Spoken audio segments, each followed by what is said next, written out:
Olá pessoal, eu sou o professor Antônio. No vídeo de hoje nós vamos falar do processo revolucionário inglês, conhecido como Revolução Inglesa. O processo revolucionário que ocorreu na Inglaterra durante o século XVII tem suas raízes nas mudanças socioeconômicas que vinham ocorrendo anteriormente, entre 1485 e 1603, a política mercantilista de monarcas poderosos como Henrique VIII e Elizabeth I ajudou a Inglaterra a se transformar em uma grande potência econômica. No início do século XVII, os comerciantes industriais formaram uma burguesia próspera e atuante, em toda a Inglaterra. É um grupo que acaba emergindo, e eles acabaram, de certa forma, aproveitando esse momento aí e conseguiram acumular bens materiais. Tá? Nós estamos falando de um processo, de uma revolução que visa, que está baseada nas questões capitalistas, em todo esse processo de mudança. Para aumentar os comerciantes, para aumentar sua produção de lã, eles acabaram iniciando um processo de cercamento, de grandes propriedades para a criação de ovelha. Então, as ovelhas serviam para fornecer lã para a produção de tecidos. E os pequenos proprietários que moravam próximo a essas propriedades acabaram sendo expulsos, e muitos não tinham para onde ir, uma grande maioria eles foram para as cidades, em busca de trabalhos.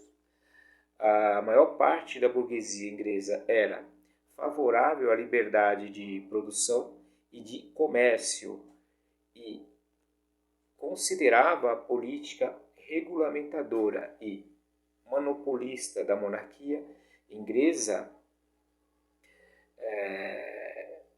prejudicial, para os seus negócios, porque eles não tinham liberdade, tudo ocorria de acordo com aquilo que o rei queria. Então o rei acabava controlando toda a produção. Com a morte de Elizabeth I, em 1603, seu primo James I, rei da Escócia, ele acaba assumindo o trono inglês. Tá?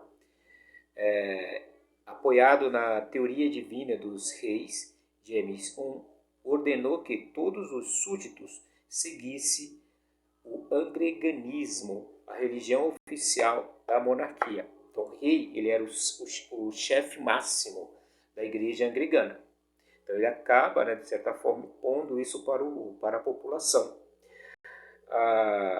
Além dessa oposição, o rei estabeleceu aumento nos impostos de forma abusiva. Isso provocou forte oposição no parlamento, onde os puritanos tinham muitos representantes. Então a gente observa aí essa questão que já começa aí, que está ligada à religião. Então o rei ele era representante da igreja anglicana. A grande maioria dos parlamentares representavam a igreja puritana, que era uma outra religião.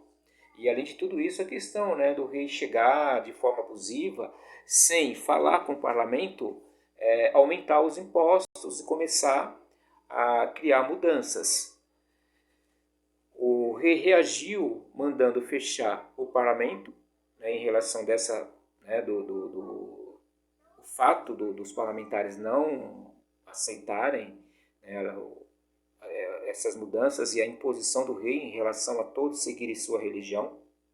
Então o rei manda fechar o parlamento e passa a usar o seu poder absoluto sem a necessidade dos parlamentares estarem ali presentes. Tá? A disputa entre a monarquia e o parlamento, iniciadas no governo de James I, prosseguiram no reinado de seu filho Carlos I. Em 1628, o parlamento reage à política opressiva do rei Carlos I, aprova a petição de direitos, condenava ilegal qualquer tributação sem seu consentimento e condenava as prisões arbitrárias efetuada a mando do rei. Então, os parlamentares eles reagiram, né? No momento que o Carlos I, que é filho do James I, ele assume o poder, ele permanece até, né, de uma forma mais opressora e violenta.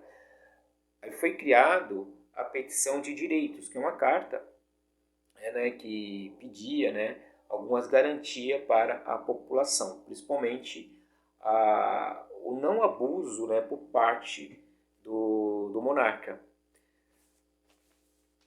Em disputas, Carlos I convocou, ou seja, em reação a essa atitude dos parlamentares de ter feito essa carta, Carlos I ele acaba governando por 11 anos consecutivos sem convocar o parlamento. E, além disso, ele restaura as taxas, né,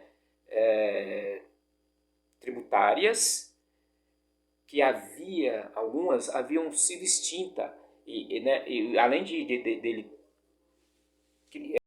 restaurar as taxas que haviam sido extintas, ele cria novos impostos com o objetivo de arrecadar mais dinheiro. Com isso, ocorreu uma onda de protestos em todo o país. Então, em 1640, Carlos I convocou o parlamento, né, depois de 11 anos, para pedir ajuda. Ele estava em guerra contra a Suécia. Então, para sustentar essa guerra, ele precisava de dinheiro, de mais dinheiro. Ele acaba convocando o parlamento não concorda, né, em fazer o que ele estava pedindo. Os parlamentares tinham uma aproximação maior da população, estavam mais próximos do povo, e o rei achava que os parlamentares iriam convencer a população em relação aos aumentos. Mas aí os parlamentares fizeram o contrário, né? Os parlamentares, aproveitando-se da situação, anulou os impostos solicitados pelo rei e aprovou o ato que impedia a dissolução do parlamento. O rei Carlos I, sentiu-se ameaçado, invadiu o parlamento com sua guarda pessoal. Então, os parlamentares eles se reuniam num local chamado Câmara dos Comuns. Era formada por uma maioria puritana. Assim se inicia, né, uma guerra civil entre o rei anglicano e os puritanos. Então essa guerra ela se inicia em 1642 e termina em 1649, dura aí cerca de 7 anos. Então observe que nós estamos falando aí de um processo revolucionário. Né? Toda essa mudança política, que de certa forma favoreceu a economia, porque algumas pessoas, alguns comerciantes acabaram ficando ricos,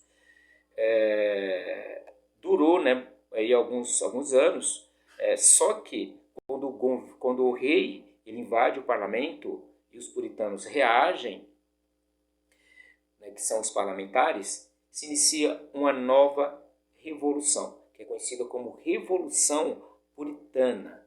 Né? E quem vence essa guerra, né, entre o rei e o parlamento são os parlamentares. Então, esse processo aí, que é uma segunda revolução, é conhecida como Revolução Puritana, que será o tema do próximo vídeo. Ok?